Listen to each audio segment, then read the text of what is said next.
So this is house lesson 1. We're going to use the drawing on the screen to help us draw out a 3D house that matches the drawing precisely.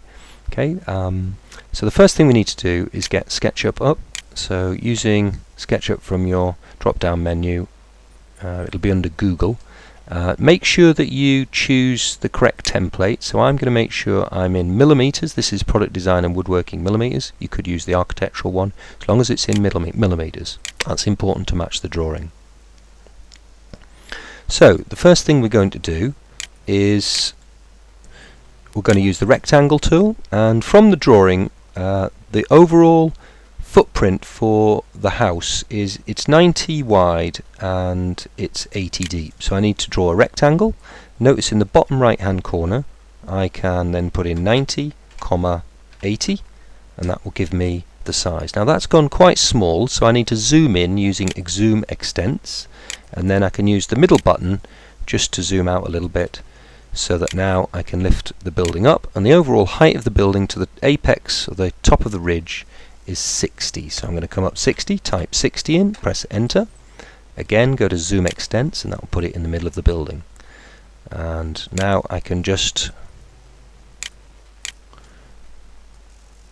come round to this face, and I need to measure down from the top of the ridge to make sure that I get the eaves. So I'm going to come down 15 millimeters, type 15, enter, and that line has disappeared, but the information will be there. So if I now come down this line, I'll get an end point, and that will be the end of the 15 millimeters. It's actually in the bottom right hand corner of the screen there, just to confirm it. Now I can come across using inferencing in the green plane. Notice it's gone green. That till the other edge and stop.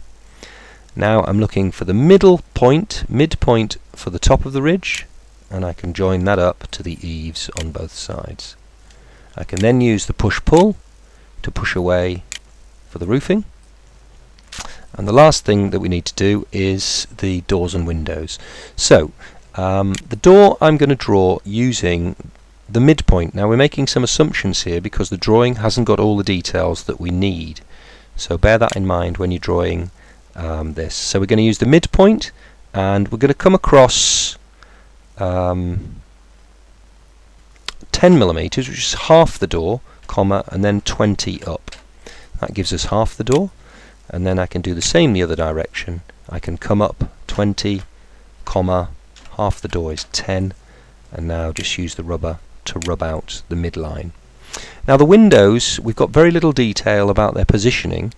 We can assume from the drawing that they are the same size, and that's about all. So I'm just going to use here what's called a golden section, which is a proportional shape, and I'm going to estimate the shape and the position for these windows.